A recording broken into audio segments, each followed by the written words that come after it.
My mom, when she actually played an 8. That was real. Back in the 90s, that was crazy. Like that's like talking about like school, you know. So most people have manners, you know. I was like, where's the real hip hop? Don't get me wrong. As a boyfriend, I mean, I really see a lack. That's another story, right? And I also see a lack of that real hip hop thing. I see the new BET show called Retail Lines, which I respect the fact that BET is trying to bring a family type show to it.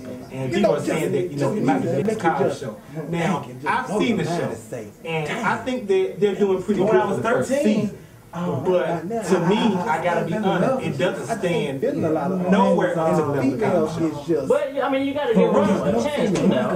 As far as Cosby Show, the first season, it was okay.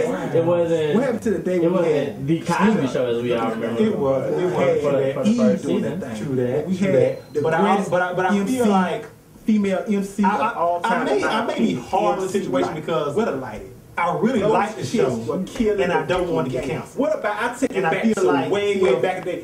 What happened about Roxanne Shante? Then maybe what y'all know about honestly, guys, I'm a big fan of you don't know about no hip hop.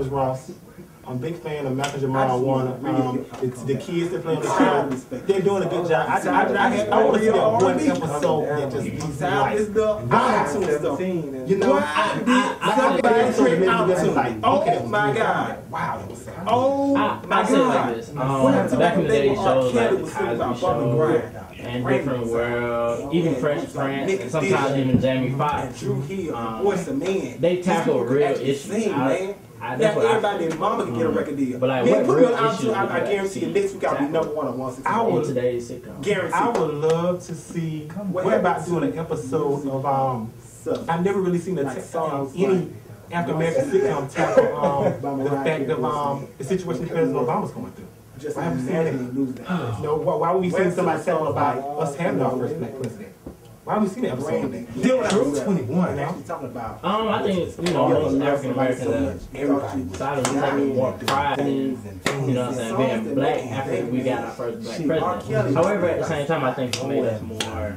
Oh my God. This was we don't have much to strive for. It's like, hey, we finally got our first black president. And rest in peace. But at the end of the day, you know what I'm saying, we still need some more substance, I guess.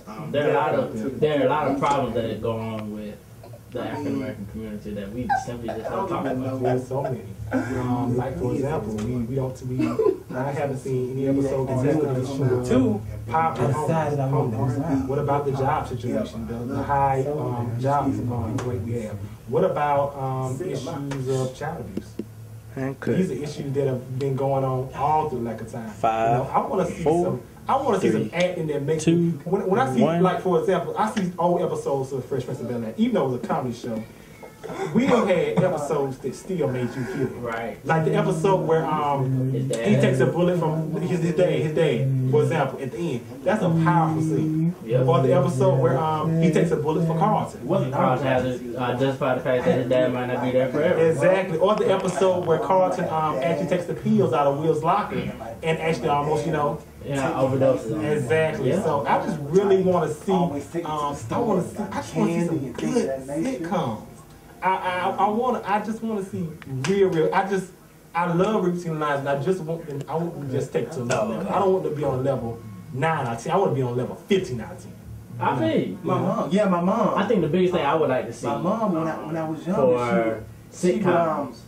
Or even black film or black television, step outside of that box. We always have so many stereotypical roles. We got the family set with the country cooking and drama between man and wife and blase. But I'm saying I would love to see like a scary film, like all black scary film, or an action adventure film, or something like Jaws from back in the day. That's like something that black people usually seem to fit in that box just on TV, but there are black people who do all that kind of crazy stuff, but you just wouldn't know about it. So. I agree with you on that, because I look at certain shows. There are certain shows that, for example, when I was younger, I watched mostly African American shows, but now because of the lack of it, there are so many shows that are not primarily African American that I actually like. For example, Mike and Molly on CBS. I love that show. I grew up loving Friends. Oh yes. And everybody loves Raymond. TBS back to back. I was a Full House fanatic. I was a Full House fanatic. Full House? Full House. Full House. Cheers. Yeah. Yeah. Sam and Diane. Golden Girls. I can never get into Golden Girls. I'm telling you, I think the reason what got me hooked on Golden Girls is because of the fact that sitcom had 4 characters that could stand on their own. Yeah. I mean, you had Sophia, who was like she didn't care what she said, she was old, didn't apologize for nothing. Then you had Blanche, who, how would I say, been around the block, if you know what I'm saying? Yeah. You had Rose, who just was my heart because she was naive, but in a loving way to me. You know what I'm saying? And then you had Dorothy, who to me kind of was that structure, you know, that everybody needed. So, I mean, those are the sitcoms. I just really want to see more. I just want to see us, like you say, step outside the box and create different things. I feel you. Well, ladies and gentlemen, this has been another show on Melvin Toomer TV. We'll holler at y'all later. Y'all have a good one. Peace. Pretty good. That's pretty good.